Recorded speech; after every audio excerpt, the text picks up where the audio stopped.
Nuestro hermano Sergio nos pidió el poder estar con ellos el día de hoy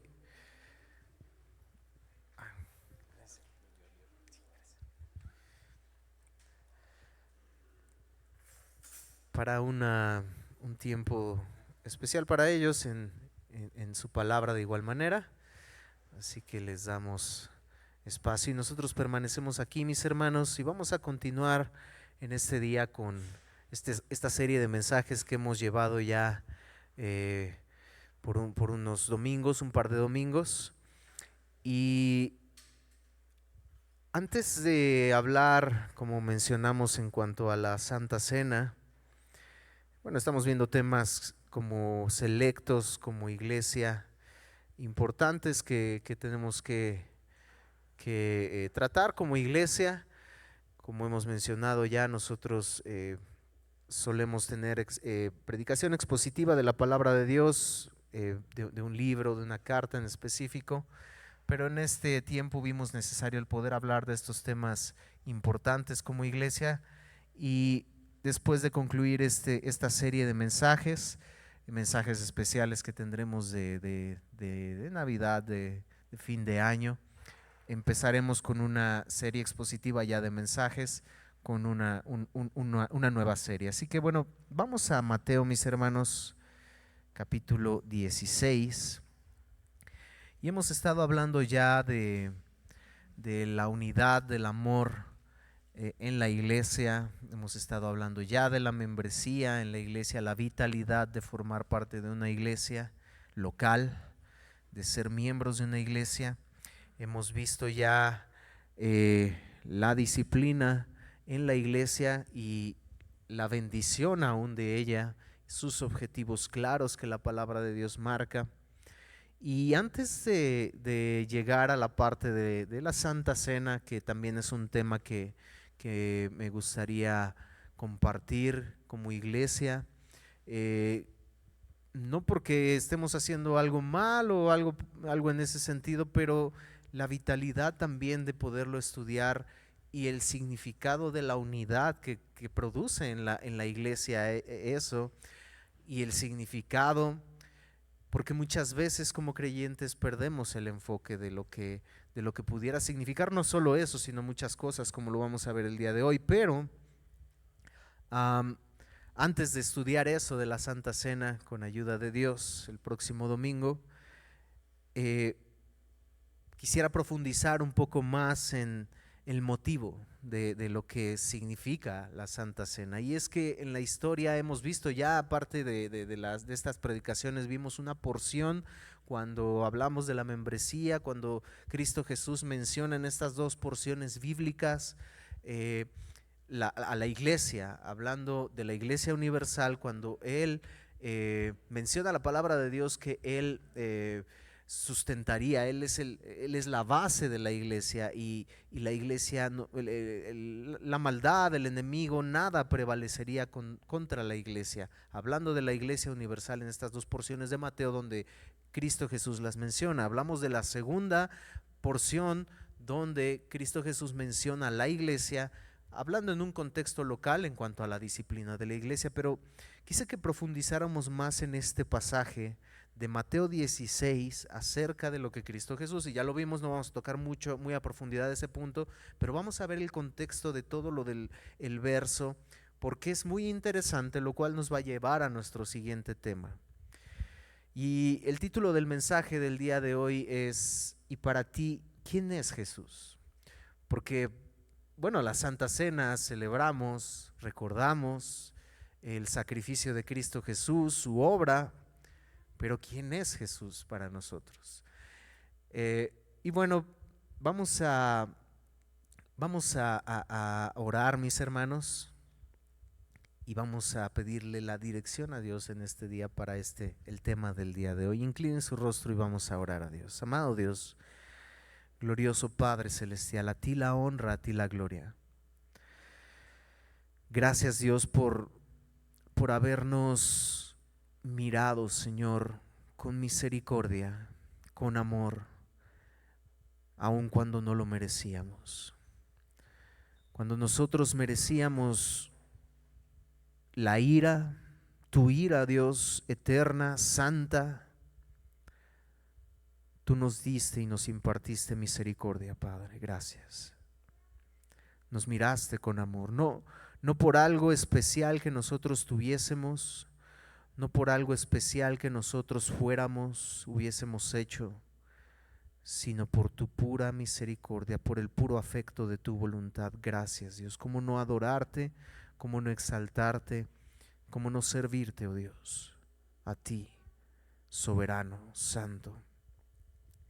En este momento, oh Padre, clamamos a ti, porque tu palabra ha de ser expuesta y queremos aún adorarte en la exposición de tu palabra, estando atentos, no con oídos sordos, no con un pensamiento dividido, no con un pensamiento por un lado y nuestro cuerpo por aquí sentado, pero nuestra mente en otro lado. No, Señor, ayúdanos.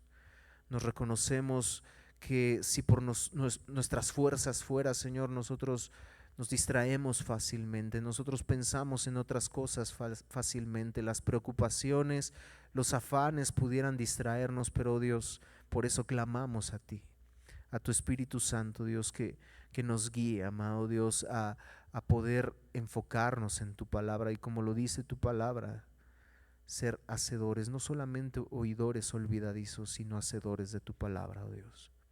Y que en este día tú hables a nuestras vidas, mi misma vida, Señor, tú la uses como un instrumento en tus manos. Que mis capacidades, Señor, que no llegan más allá, Señor, tú las uses, Señor, y hagas de este vaso, Señor, solo para tu honra y para tu gloria. Y a nosotros, Señor, de igual forma, todos los que estamos aquí, seamos edificados con tu palabra, Señor, porque lo necesitamos. Te lo pedimos y te lo rogamos en el nombre de tu Hijo amado Jesucristo. Amén. Hay infinidad de videos en YouTube, en las redes. Y yo tomé el primero que encontré sobre una pregunta que puse. ¿Quién es Jesús? Y las respuestas que en ese video venían infinidad y usted lo puede buscar y muchísimos videos acerca de eso. Y puede mirarlo para ver las diversas opiniones que el mundo tiene ante esta pregunta, ¿quién es Jesús?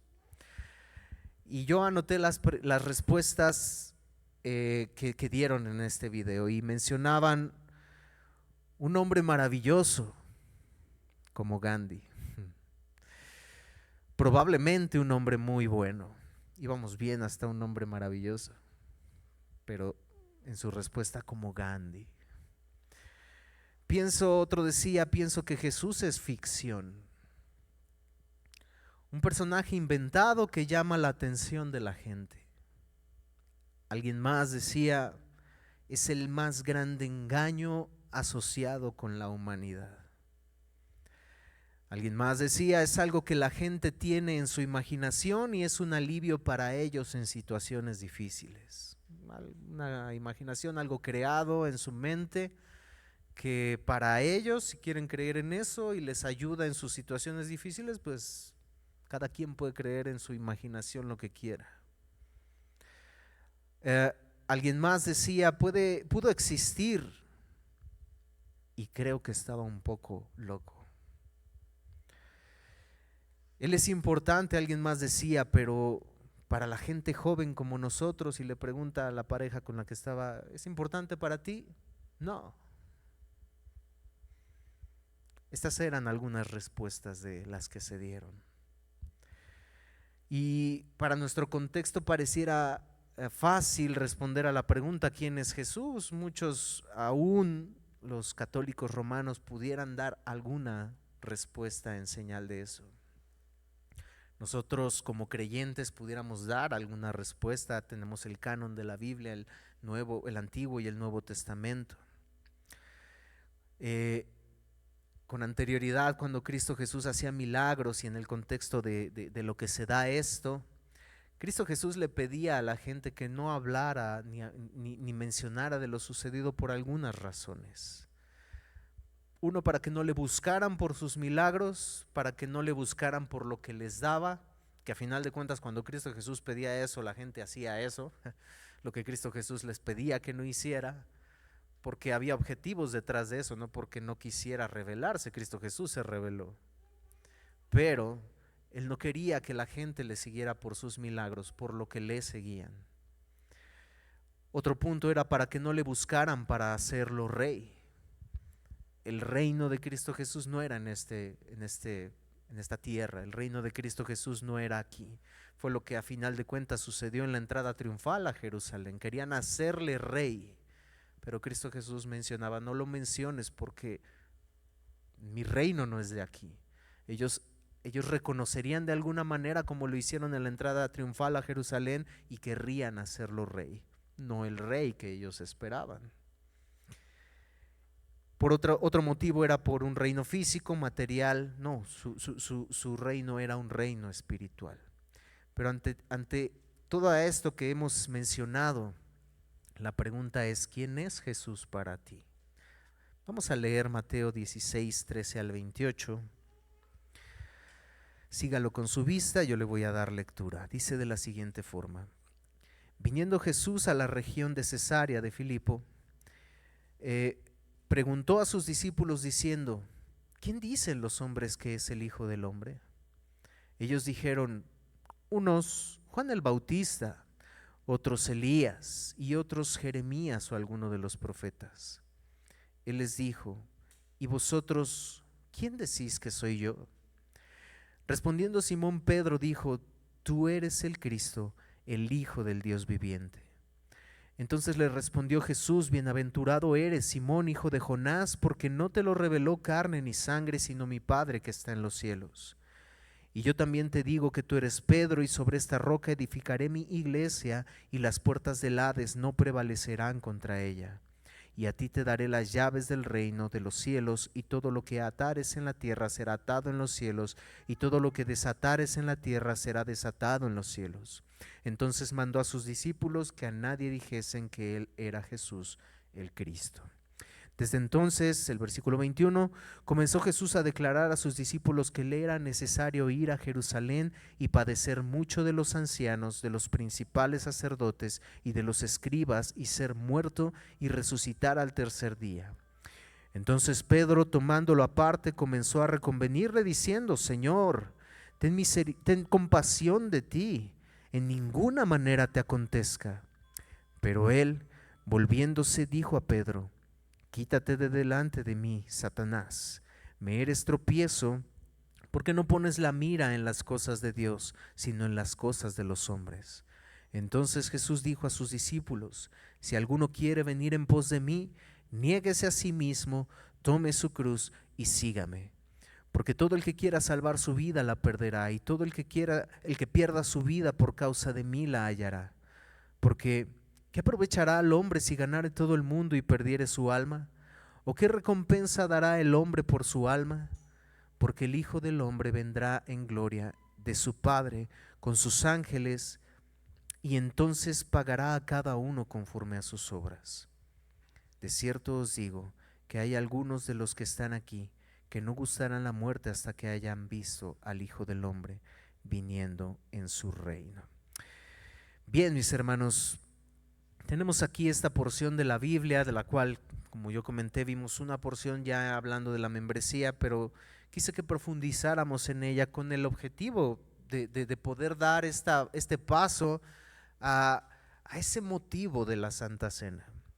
De ese motivo de la Santa Cena que se ha hecho una rutina, se ha hecho un rito en nuestras vidas, y que responde al final de cuentas, no solo la Santa Cena, sino nuestra vida misma, en todo lo que hacemos, responde a la pregunta: ¿quién es Jesús? En todo lo que hacemos, nuestra vida responde a esa pregunta.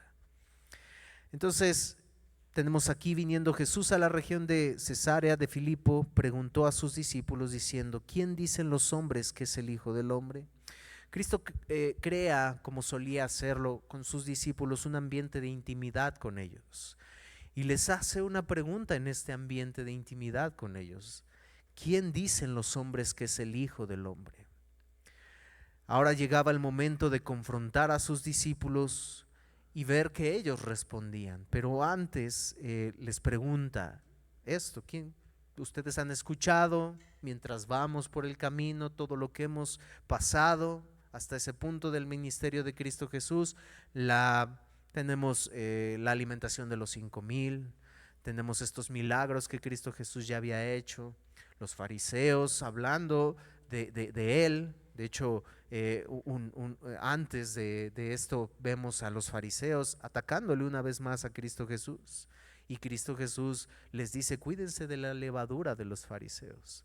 Los discípulos entienden mal esto, no lo comprenden hasta que Cristo Jesús les explicaba y les explica la levadura de las doctrinas falsas que podían engañarlos.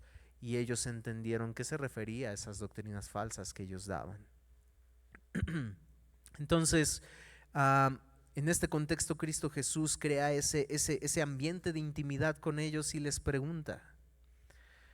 Y ellos le responden, pues algunos dicen que es Juan el Bautista, otros Elías, otros Jeremías y alguno de los profetas. De hecho, esta pregunta se ha hecho tan trivial en la vida de aquellos que han de venir a Cristo, aquellos que predican el Evangelio.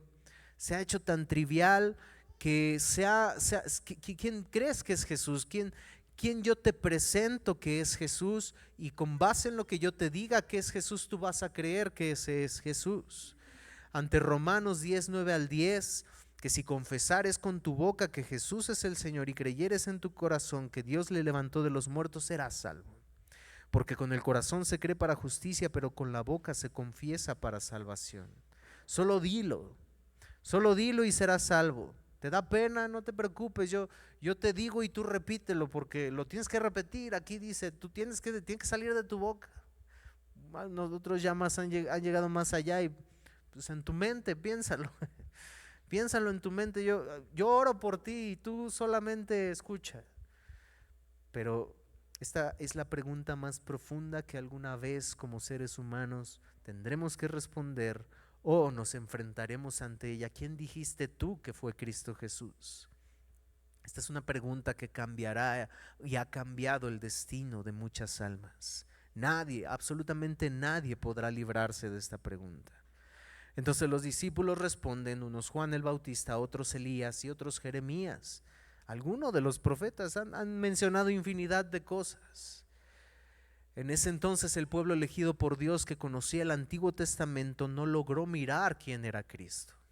Y es que esto es terrible, porque aún nosotros mismos podemos caer en lo mismo. Nosotros tenemos ya las escrituras completas y ciertamente ellos en ese momento no las tenían completas, pero tenían el Antiguo Testamento, el cual hablaba del Cristo. Hablaba del Mesías que había de venir, hablaba de la promesa. Y es que nosotros podemos perder el enfoque de lo que la palabra de Dios es. Podemos ver muchas historias, incluso contarle a los niños historias de la palabra de Dios del Antiguo Testamento, donde pues Goliat era fuerte, pero los gigantes, David pues lo venció. Tenemos a Sansón, que era como Superman.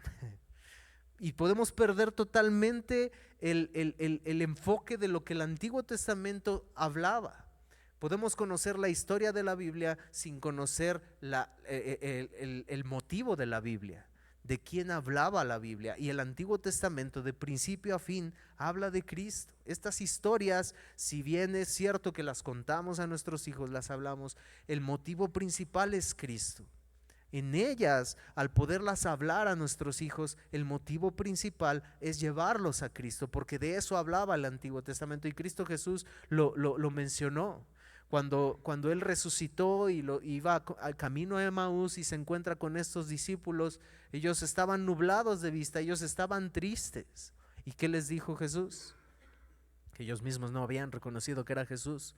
Él les dijo, ¿no escucharon ni siquiera lo que Él había hablado? No dijo, ¿no escucharon lo que Jesús habló? No, Él les dice, ¿no escucharon, no entendieron lo que los profetas hablaron del Mesías? No, no les pasó por aquí, no comprendieron el Antiguo Testamento, no lo entendieron. Bueno, podemos confundir todo eso. Y la gente había mirado lo que ellos conocían de la palabra de Dios de una manera incorrecta. Confundir a Jesús con alguno de ellos era negar su deidad, negar su identidad mesiánica. Era negarlo porque Cristo Jesús era superior a todos ellos. Todo lo que habían dicho los profetas, Juan el Bautista mismo, ¿qué fue lo que dijo Juan el Bautista? Y predicaba diciendo: viene tras mí el que es más poderoso que yo, a quien yo no soy digno de desatar encorvado la correa de su calzado. Los profetas predicaron lo mismo.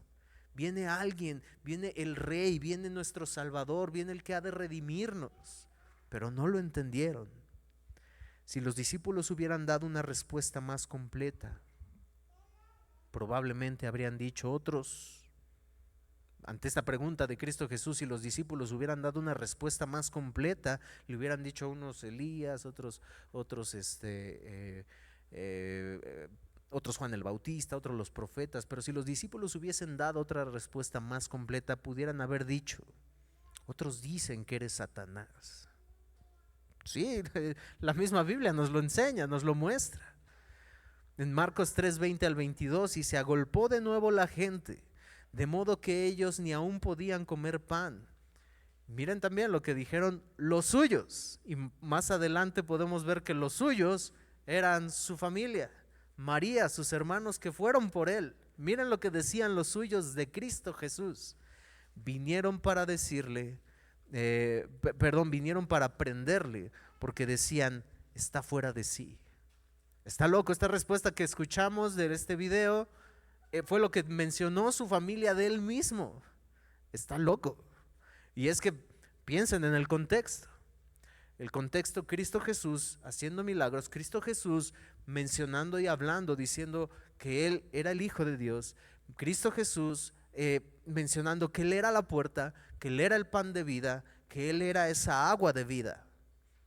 La gente en ese momento para ellos estaba loco. Cristo Jesús, para ellos, en lo que entendían ellos es: ¿cómo puede decir que es el Dios? ¿Cómo puede decir que es hijo de Dios? Él está loco. Su familia lo pensó, está fuera de sí. Pero los escribas que habían venido de Jerusalén decían que tenía Belcebú y que por él, por el príncipe de los demonios, echaba fuera a los demonios. Unos decían que Jesús tenía a Satanás, era Satanás mismo. Y esta era la respuesta de los que estaban ahí. Pero ahora viene una pregunta. Muchos pueden tener algún concepto y lo tienen, y en este tipo de videos lo podemos ver.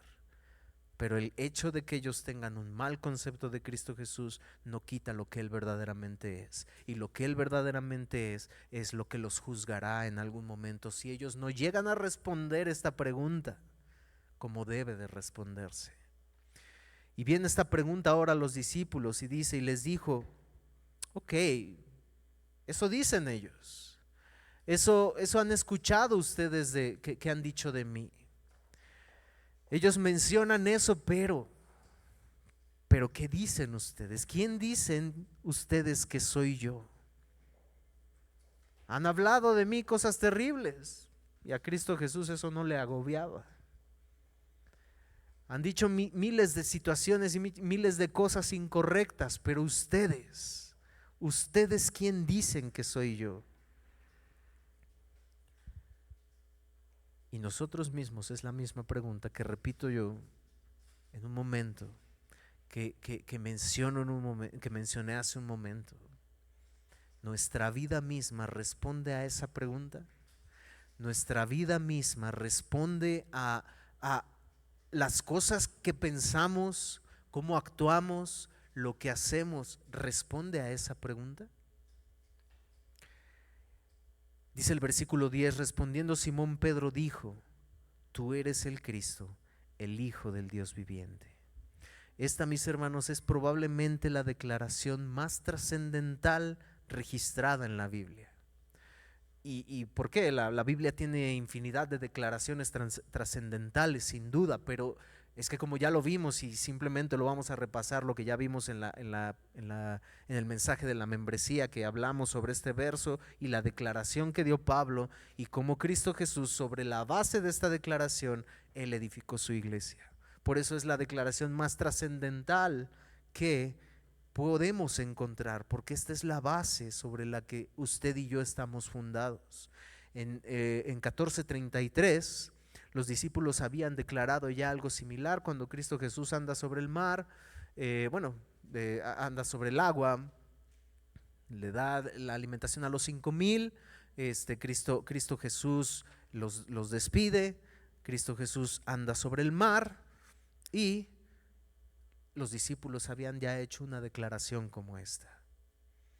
Verso 14:33, entonces los que estaban en la barca vinieron y le adoraron diciendo, verdaderamente eres el Hijo de Dios. Había sido algo que el Espíritu Santo ya había hecho en ellos, sin duda. Ellos fueron llamados por Cristo Jesús y ellos dejaron todo lo que tenían, dejaron sus redes, dejaron a su familia para seguirle a Él. El Espíritu Santo había hecho ya algo en ellos. Y el Espíritu Santo seguía haciendo algo en ellos que les permitió mirar quién era Cristo Jesús. Usted y yo lo sabemos porque tenemos la escritura completa, pero ellos no tenían la escritura completa. De manera que los discípulos ya habían hecho esta declaración, pero también había un Judas que había declarado lo mismo.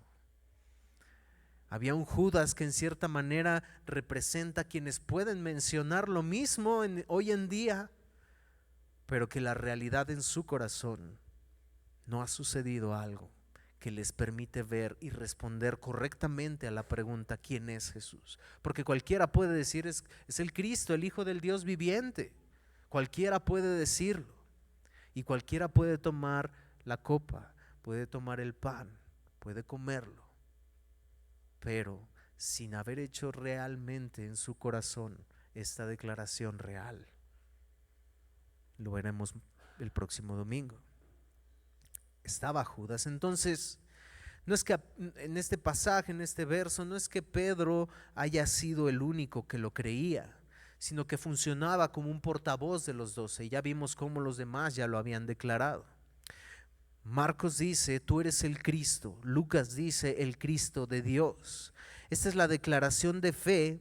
Esta es la declaración de fe de tú eres el Mesías, tú eres el ungido de Dios, tú eres el Señor, tú eres el Dios, el que se habló en el Antiguo Testamento. Ellos habían entendido eso, el que se habló en el Antiguo Testamento. ¿Por qué entonces cuando Cristo muere ellos pues parecía que esto se les había olvidado? Bueno, mis hermanos, no olvide el contexto, no olvide el contexto de este punto, de esta situación. Ellos vieron morir a su Mesías. Ellos habían creído en el Cristo. No es que esta declaración no haya sido real en sus corazones. No, vieron morir a su Mesías. Pero Cristo vino y les recordó, no se olviden, yo se los dije. Nosotros ahora lo tenemos completo y podemos entenderlo, pero ellos al hacer esta declaración les dijeron, tú no eres el diablo, tú no estás loco, tú eres el Hijo de Dios, eres nuestro Salvador. Eres de quien se hablaba en el Antiguo Testamento. Eres el gran yo soy. Eres quien has dicho ser. Eres la puerta. Eres esa agua viva. Eres ese que le dio a más de 5,000 personas el alimento, que te esperaron al otro lado y que solamente te buscaban porque tú les habías dado el pan. Pero tú eres ese que les dijo, yo soy el pan de vida. Ustedes solo me buscan por lo que les doy, pero yo soy. Coman del pan de vida, no solo de pan vivirá el hombre, sino de toda palabra que sale de la boca de Dios. Yo soy el agua, esa agua de la cual si ustedes beben vivirán para siempre y brotarán de ustedes ríos de agua viva. Ese eres tú, Cristo. Es lo que los discípulos estaban mencionando y estaban diciendo. Tú todo lo que has de hacer, eres fiel a tus promesas. No eres lo que los otros dicen. Eres nuestro Salvador. Y obviamente esta declaración hoy en día, mis hermanos, tiene más entendimiento en nosotros por su palabra. Gloria a Dios por eso. Pero eso nos pone en un punto más alto.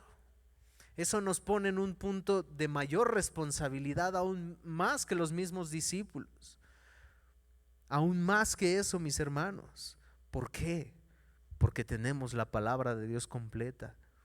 Tú eres el Cristo, el Hijo del Dios viviente, eres el Mesías, el ungido, eres mi Salvador, eres quien cargó mis pecados en la cruz del Calvario, eres quien pagó mi culpa, eres quien me sustituyó, eres quien me justificó, eres quien me adoptó, eres quien me glorificó y el que me llevará a su presencia. Podré no tener nada, podré estar en una situación terrible en mi vida, podré estar en situación de enfermedad, podré estar en situaciones, en pruebas, en luchas, pero si te tengo a ti, lo tengo todo.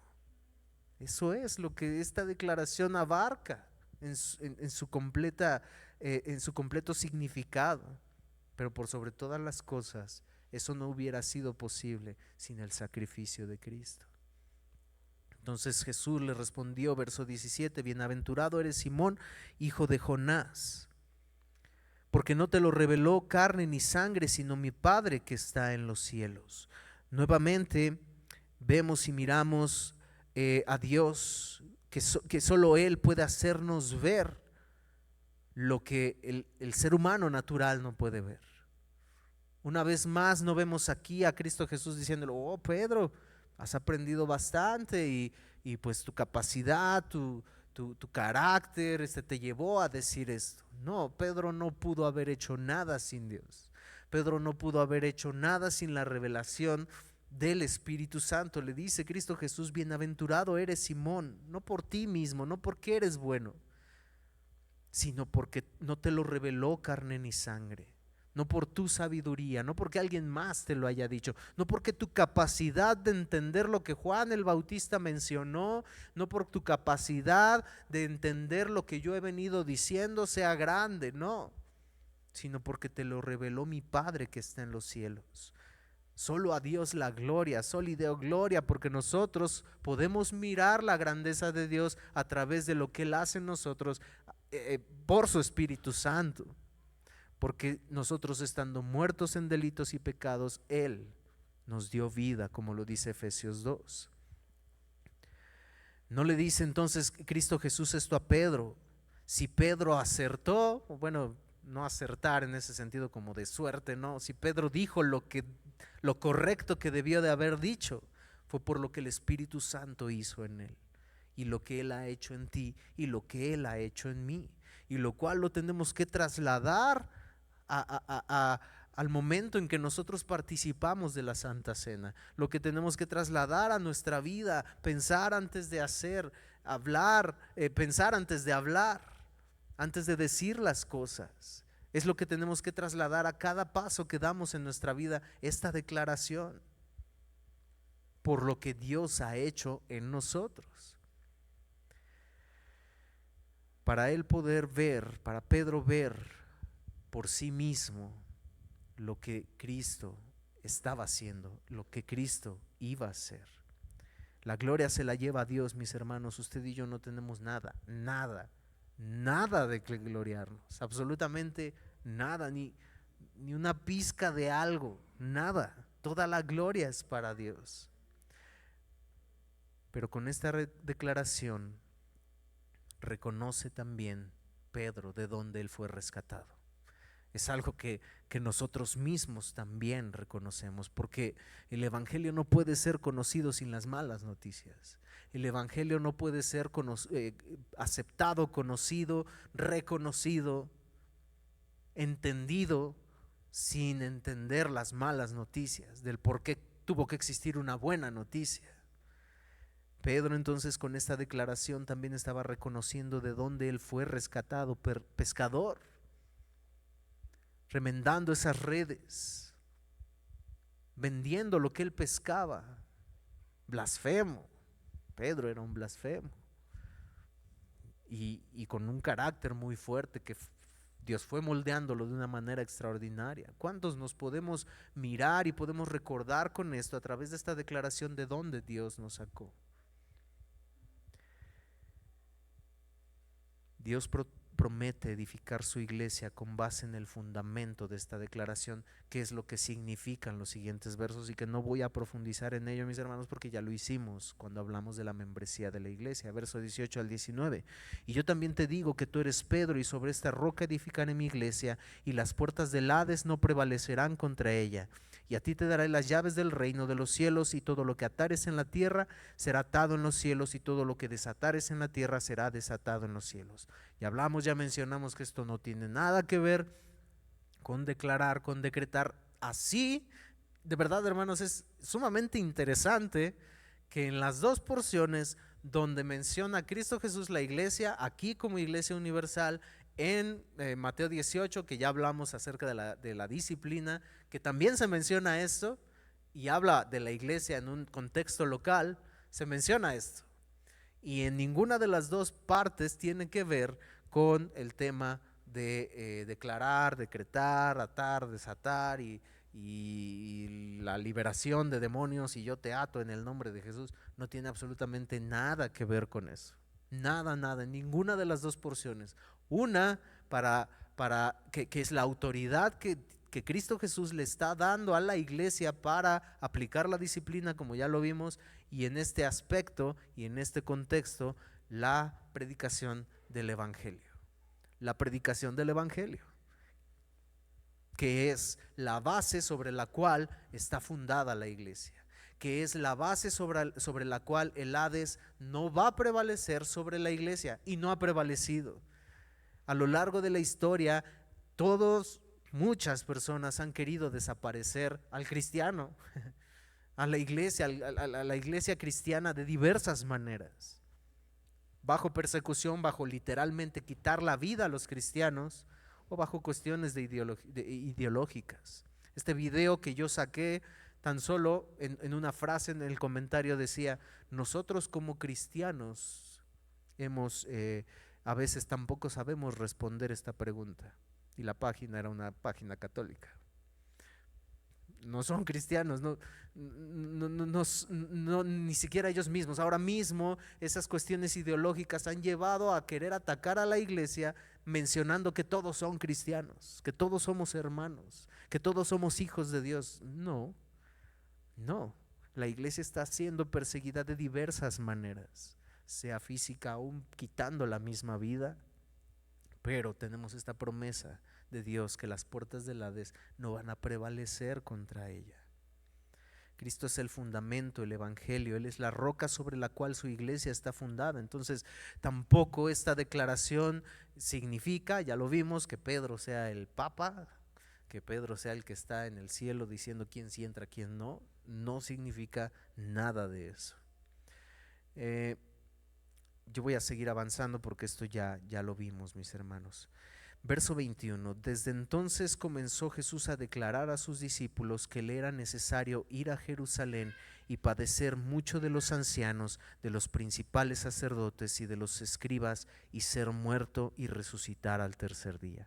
Nuevamente, mis hermanos, piensa en el contexto. Usted y yo sabemos que Cristo Jesús tenía que padecer. Usted y yo sabemos la muerte que Cristo Jesús padeció, vivió por nuestra causa. Pero ellos no lo sabían. Ellos, estando con Cristo Jesús en su ministerio terrenal, fue una bomba que ellos recibieran el que tenía que morir. El Mesías, el elegido, no supone morir. No, el que es el mero no supone morir. Incluso lo vemos en películas, en la ciencia ficción. Vemos que el que es bueno, el elegido, el que rescata, el que salva, no se puede morir. No, es imposible. Y si se muere, de alguna manera, pues regresa, o no se murió, ¿no? Estaba en otro lado, ¿no? O sea, la misma ciencia ficción nos muestra que el Mesías, el elegido, tiene que ser el que no muere. No suponía el que ha de salvar a alguien que muera. O si va a morir, pues tiene que morir digno, ¿no? Tiene que morir pues habiendo derrotado a muchísimos. Cristo Jesús lo hizo, sin duda, venció a la muerte en la cruz del Calvario, Pero las personas no lo vieron así, no lo entendieron. Aquel que ellos recibieron, Hosana, al Hijo de David, nuestro Rey, Él nos va a rescatar del imperio romano. Cristo Jesús murió, porque lo vieron hasta la cruz. Si eres el Hijo de Dios y has dicho, si nosotros declaramos que tú eras el Hijo de Dios, baja, rescátate, ¿no? Todavía va a bajar y aquí va a bajar y nos va a liberar. No sucedió. El Mesías no suponía morir. Entonces esto fue un golpe para los discípulos. Tú eres 100% Dios, eres 100% hombre, eres el ungido, eres el Mesías. Ahora Cristo dice que ese Cristo, el Hijo del Dios viviente, tiene que morir. Tiene que morir. Pero no solo que tenía que morir, las palabras que Cristo Jesús les dice, desde entonces Jesús les comenzó a declarar a sus discípulos que le era necesario, era necesario, su muerte era una necesidad. O sea, no solo que iba a morir, sino que era necesario. Pero por supuesto que era necesario, mis hermanos. Su muerte era una necesidad para cumplir el propósito que su Padre le envió a hacer. Era necesario y ellos no lo entendían. ¿Por qué nosotros entendemos que era una necesidad? Mis hermanos, pecamos a veces con tanta ligereza porque olvidamos con regularidad esto. Esta palabra, pecamos con tanta ligereza porque esta palabra la olvidamos. Era necesario. ¿Por qué era necesario, mis hermanos? Porque su muerte en la cruz era una necesidad para satisfacer la justicia perfecta de Dios en esa cruz. Porque de otra manera tú y yo merecíamos el infierno y necesitábamos satisfacer la justicia de Dios en el infierno. Y era una necesidad para que esa ira santa de Dios fuera perdonada para ti y para mí. No había otra manera, por eso era una necesidad. Por eso era una necesidad que Cristo fuera a la cruz. Y por eso digo, pecamos a veces con tanta ligereza, tomamos la Santa Cena con tanta ligereza, olvidando que fue una necesidad que Cristo Jesús fuera a la cruz del Calvario, porque tú y yo no podíamos salvarnos, porque tú y yo no podíamos hacer nada. Y pecamos con tanta ligereza, no solamente a veces en la Santa Cena como un rito. Repito, era el preámbulo que yo quería que en este pasaje pudiéramos mirar quién es Jesús, porque es la respuesta que tenemos que responder en ese momento, que la sabemos, y no solo en el momento de la Santa Cena que compartimos en unidad, repito, sino en todo momento de nuestra vida. Porque pecamos con tanta ligereza porque olvidamos lo que Cristo Jesús hizo, que fue una necesidad para rescatarme a mí, para salvarme de las garras del infierno. Y cuando yo peco con tanta ligereza es como decir, fue necesario, pero mira tu necesario, ¿cómo le hago? Así de simple es. Es lo que dice Hebreos, pisoteamos el sacrificio de Cristo. Aquí está tu necesario, mis hermanos. Por esa razón fue necesario. Romanos 6:23, porque la paga del pecado es la muerte. Es la muerte, no había vuelta atrás. No había quien se salvara de esa condición. La paga del pecado es la muerte. Mas la dádiva de Dios, que era necesaria para que esa paga del pecado, no había de otra, era la muerte. Fue necesaria su muerte para darnos vida. Para que esa dádiva fuera posible, Cristo Jesús tenía que morir. No hubo otro camino. No fue que Cristo, pues en su divinidad, como muchos han dicho, pues era Dios, pues actuó su muerte. Era un buen actor. No, mis hermanos. Era necesario que Cristo Jesús probara nuestra condición, se hiciera hombre, dejara su trono de gloria para probar nuestra condición y morir en una cruz sin pecado, probar nuestra condición sin pecado. Jesús, el Rey, decidió hacerse siervo para darse en rescate por nosotros. Decidió hacerse débil para darte libertad y salvación a ti y a mí, de nuestras cadenas, de nuestra muerte espiritual, para que pecadores culpables como nosotros pudiéramos ser perdonados y liberados de la ira de Dios. Por eso era necesario. Por eso no podemos pecar con ligereza. Por eso, cuando pecamos, debemos de sentirnos lo más terrible, los más miserables de todos, porque hemos fallado ante esa necesidad de Cristo ir a la cruz para perdonarnos por lo que estamos cometiendo. Por eso no podemos pecar con ligereza. Por eso Juan dice, estas cosas les escribo para que no pequen. Es la idea, no pequen. Pero si hubieseis pecado, abogado tenemos para con el Padre. Y esto no, por si acaso, no es un permiso para pecar, no. Juan mismo lo dice y lo hablamos la semana pasada. El que peca deliberadamente, el que peca como una práctica, es del diablo, no es de Dios. Porque la simiente de Dios no puede pecar. De manera que no podemos hacerlo con ligereza. Mateo 20:28. El Hijo del Hombre no vino para ser servido, sino para servir y para dar su vida en rescate por muchos. Segunda de Corintios 8:9, porque ya conocéis la gracia de nuestro Señor Jesucristo. ¿Cuán grande es esa gracia? Que por amor a vosotros se hizo pobre, siendo rico. Riquezas en gloria, su trono de gloria lo dejó. ¿Para qué? Para que vosotros con su pobreza fuésemos enriquecidos. Y esto tampoco habla de cuestiones económicas, por si acaso. Estos son pasajes favoritos de los de la prosperidad y no, nosotros no predicamos eso.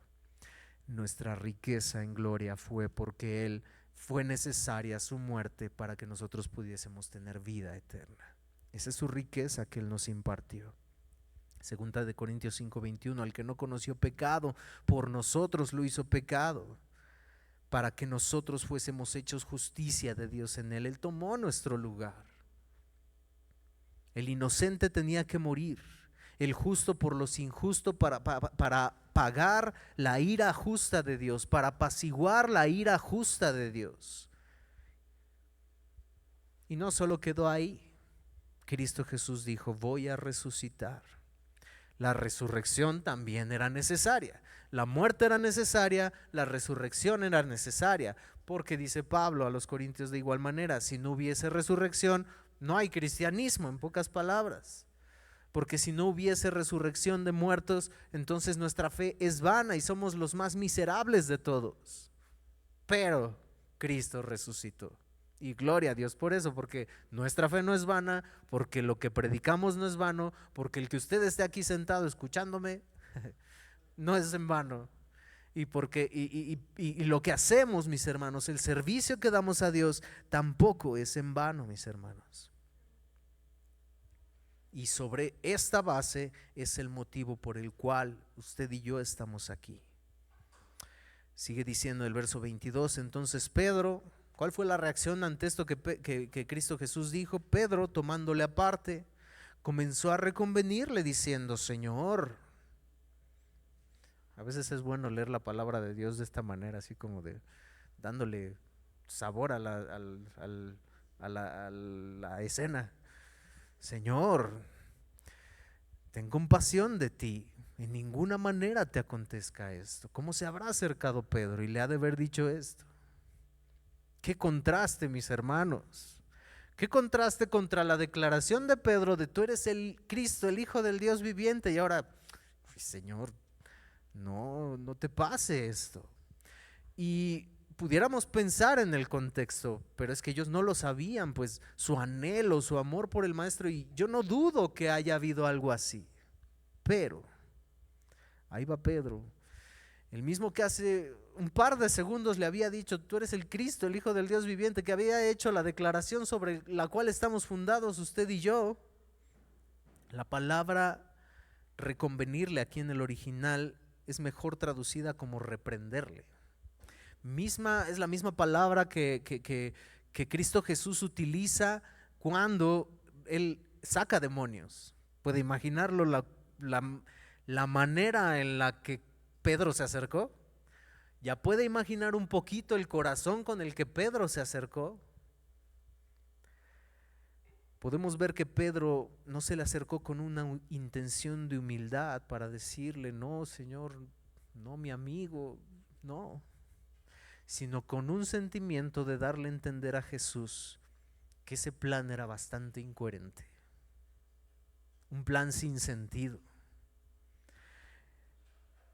Es posible, por lo que Cristo Jesús ya había vivido, por lo que Cristo Jesús ya había hablado, es posible que Pedro conocía que el sufrimiento de Jesús era igual a sufrimiento para ellos. Y lo fue. Y lo fue. Sin duda lo fue. Por eso Pedro le negó. Por eso fue la base. Tú hablas como ellos. Te hemos visto. No. Y dice la palabra que con maldición. Para parecerse a los que le rodeaban y lo pudieran dejar. Le negó al maestro. Aquel que dijo, no, Señor, si fuera necesario, yo iría a esa cruz contigo. Y mi hermano, no pensemos de Pedro lo peor, porque usted y yo somos igual.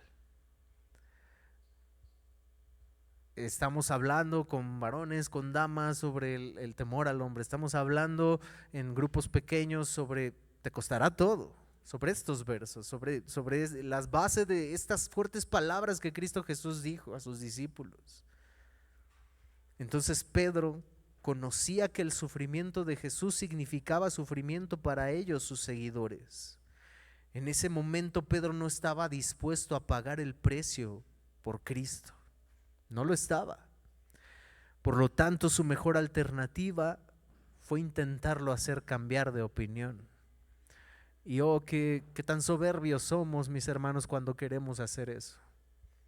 Como lo mencionábamos el domingo pasado, oh, Señor, yo tengo una mejor idea que tú ante la disciplina, ante la educación de los hijos. Yo creo que tú te equivocaste aquí en esto. Yo tengo una mejor idea que tú.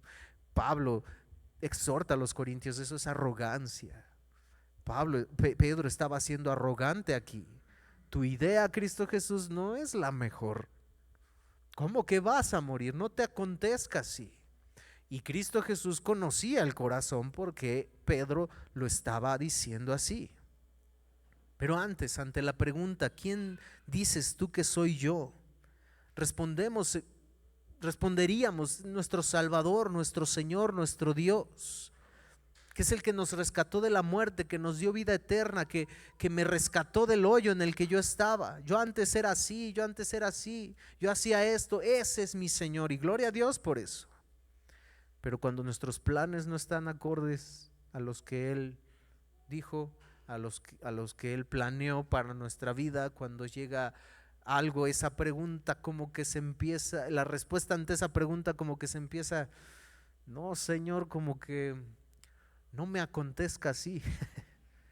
No, Señor, como que te estás equivocando en este plan. Como que tu plan de mandarme esta situación, esta prueba, si me salvaste, si me rescataste, pero si me salvaste y me rescataste, ¿por qué estoy padeciendo esto? No, su plan es perfecto, su fidelidad es perfecta, su forma de moldearnos es perfecta a través de lo que estamos viviendo. Podemos declarar respuestas como estas, correctas y con fe, pero Dios nos sigue moldeando para llevarnos a poder responder como Pablo. Poder, aunque no me diste la respuesta que yo pensé, que yo quería, que yo planeaba, yo te la pedí. Tu poder se perfecciona en la debilidad. Por eso yo me gozaré más en tribulaciones, más en afrentas, más en mis dificultades, porque cuando soy débil entonces soy fuerte. Pablo lo había entendido, Pedro todavía no. Y a nosotros nos falta mucho para llegar aún a entenderlo, pero seguimos en ese camino. Pedro no lo había entendido aquí, pero Pedro fue muerto, crucificado de cabeza.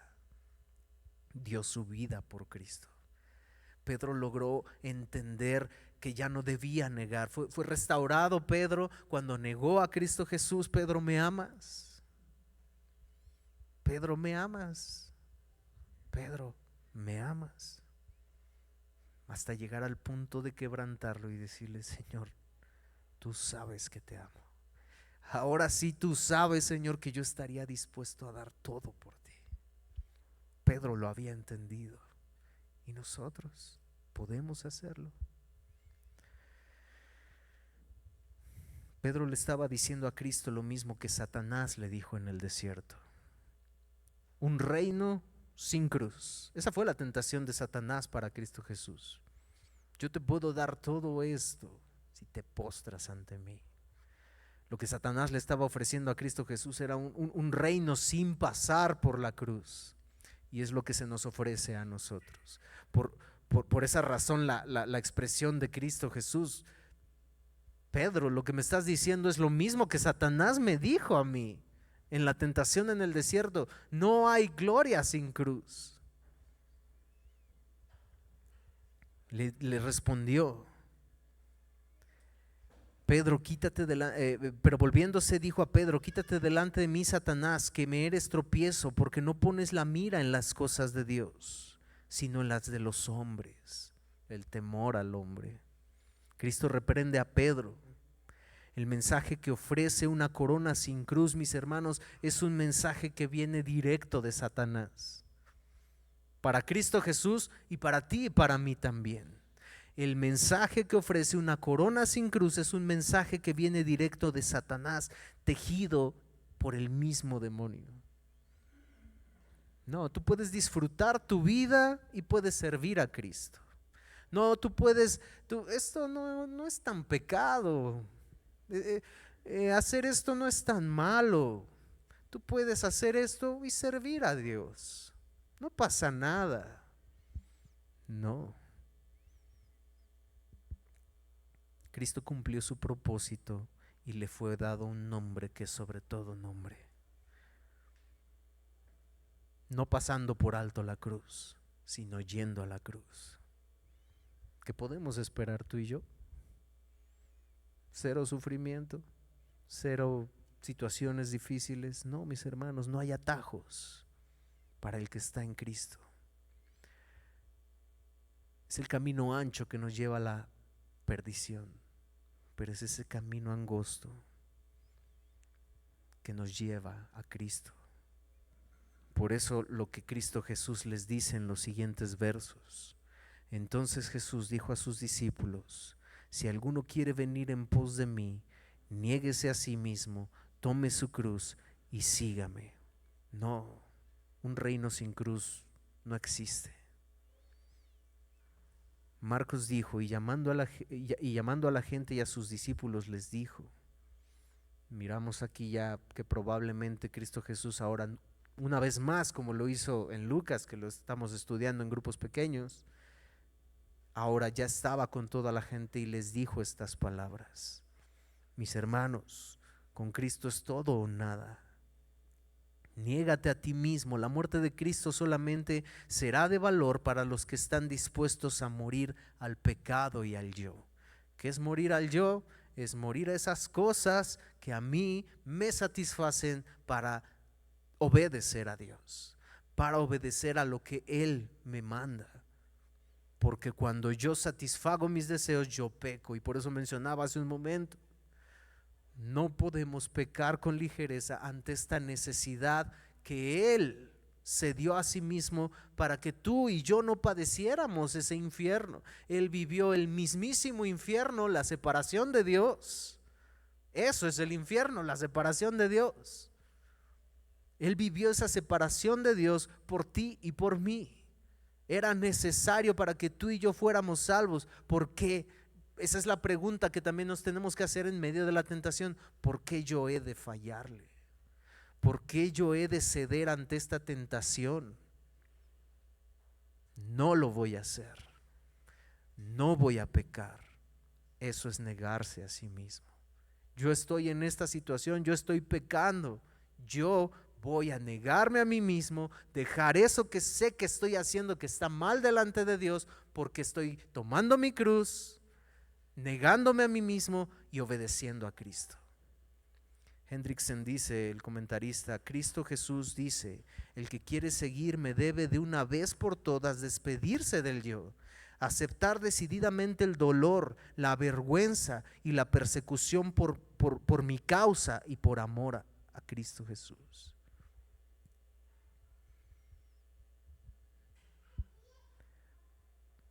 Mis hermanos, no solo esto significa en ese sentido, sino en todos los aspectos de nuestra vida. Cuando tomamos la Santa Cena, mis hermanos, todo esto significa el hacerlo. Yo no me voy a adelantar a parte de lo que vamos a ver la semana que viene. Si no podemos, mis hermanos, sacrificar este tipo de cosas, menos vamos a dar la vida por Cristo. Porque no solo significa una cuestión de sacrificar sacrificar nuestra vida, como muchos cristianos han padecido y lo padecen hoy en día, sino aún esas cosas pequeñas de nuestra vida: tiempo, esfuerzo, levantarnos un poco más temprano, dejar aquellas cosas que sabemos que están mal, pero seguimos en ellas para satisfacción mía y no a la obediencia de Dios. Si no podemos dejar eso, mis hermanos, si no podemos sacrificar esas pequeñeces, no vamos con una pistola en la sien que nos pregunten ¿quién es Jesús para ti? No vamos a responder correctamente. Gálatas 2:20, con Cristo estoy juntamente crucificado y ya no vivo yo, mas vive Cristo en mí. Lo que ahora lo vivo en la carne, lo vivo en la fe del Hijo de Dios, el cual me amó. ¿Y a qué grado me amó? Se entregó a sí mismo por mí. Él, con brazos abiertos, le dijo al Padre: Padre, trátame como el peor pecador de todos, no porque haya pecado, sino porque Él pagó tu pecado y mi pecado en esa cruz. Él cargó con el pecado de todos nosotros en esa cruz del Calvario. Alguien lo identificaba como algo así: si yo en este momento tengo un dolor de cabeza y todos tuviéramos un dolor de cabeza, yo no tengo el dolor de cabeza de mi hermana, de mi hermano, cada quien tiene su dolor de cabeza. Bueno, Cristo Jesús sí tuvo el dolor de cabeza de todos aquellos por los que fue a la cruz del Calvario. No fue un dolor de cabeza, fue el peso del pecado, para que tú y yo fuéramos librados de esa muerte. La expresión toma tu cruz se refiere a la cruz que se sufre debido a la unión con Cristo. Uno sigue a Cristo confiando en Él, sigue sus pisadas, obedeciendo sus mandamientos por gratitud para salvación obtenida por medio de Él, y estando dispuesto aún a sufrir en su causa. Solamente entonces, cuando está dispuesto y preparado de hacer esto, se puede ser verdaderamente discípulo de Cristo. Era lo que Cristo mencionaba. El que ama más padre, madre, hijo, hija, su misma vida, no puede ser mi discípulo. Y es que amamos más nuestra propia vida cuando satisfacemos nuestros deseos más que en obediencia a Cristo Jesús los suyos.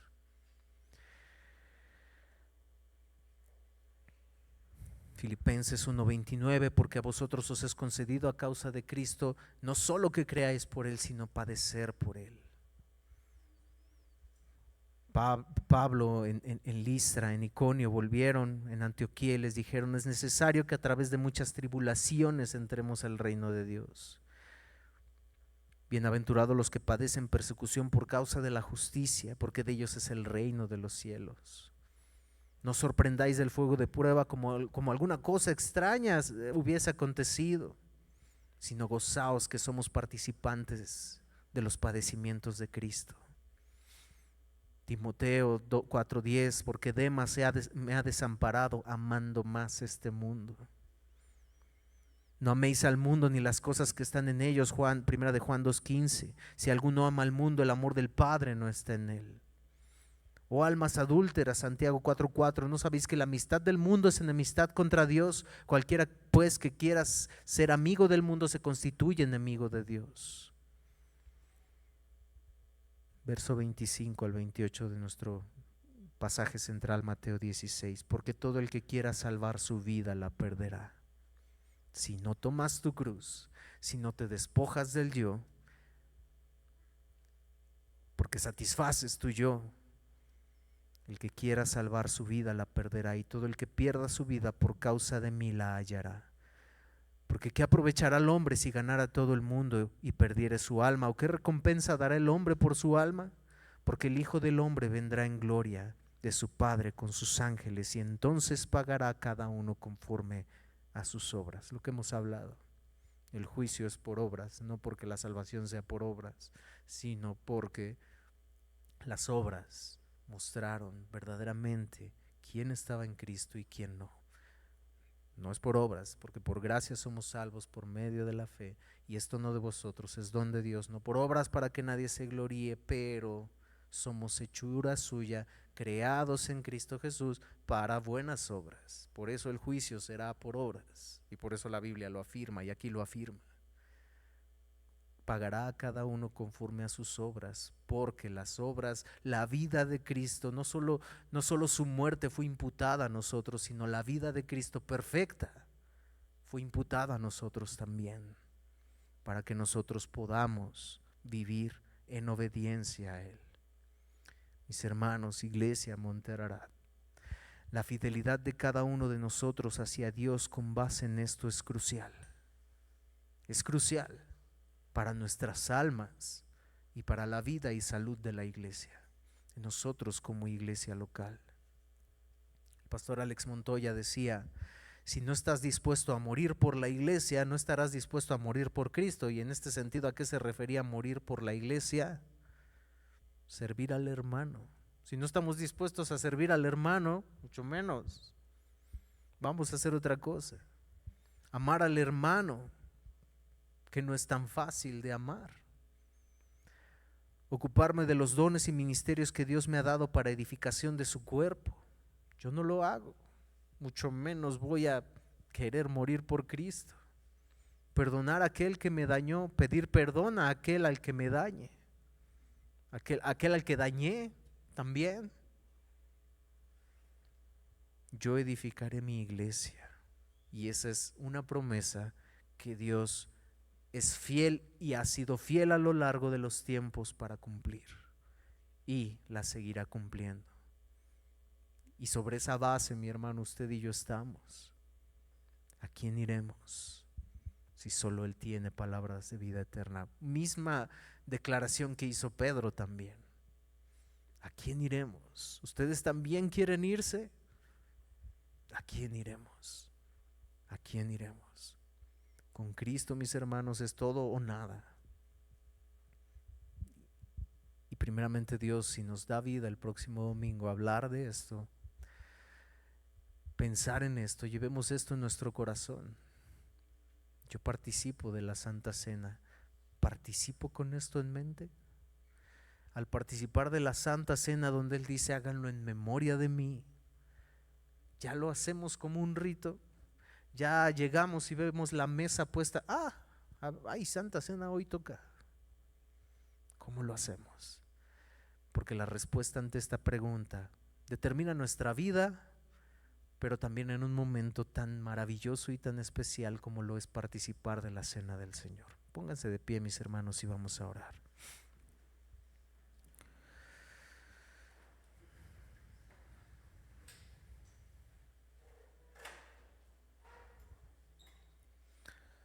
Amado Dios y Padre Celestial,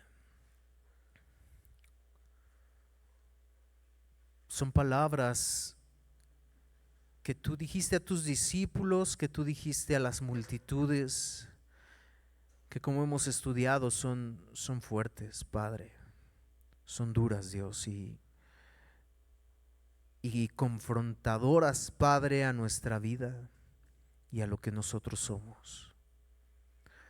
nos confronta a nuestro yo, a nuestro orgullo, a nuestros deseos, a nuestros anhelos. Y deberíamos hacer lo que Pablo exhorta a los corintios al tomar esa santa cena: examínate a ti mismo. En este momento poderlo hacer, oh Padre, porque si hay algo, oh Dios, en el que hemos satisfecho nuestro yo, más que en obediencia a ti, oh Dios, necesitamos de tu ayuda para que nos cambies como lo hiciste con Pedro. Un Pedro que satisfizo su yo, pero que lo llevó hasta negarte a ti.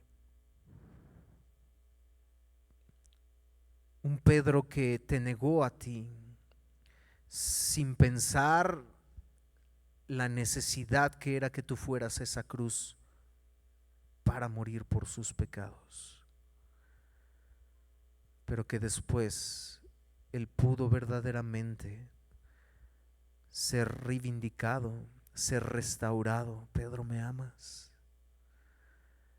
Y por tercera vez él poder mirar esa restauración que Cristo Jesús había hecho en él. Tú sabes que te amo. Y que esa respuesta pueda ser en cada uno de nosotros. Dios, te hemos fallado. Dios, he visto más por mi yo. Pedro, ¿me amas?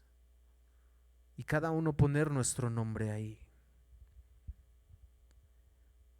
Porque cuando Pedro pudo haber dicho: yo moriré si fuere necesario contigo y no dejaré que nada te acontezca, ahora en ese momento Pedro podía realmente responder: sí, Dios, sí, Señor mío y Dios mío, te amo y estoy dispuesto a dejar mi yo para, aun si fuese necesario, morir por ti. Pedro fue perseguido, fue muerto. Ayúdanos, Dios, a poder venir a ti.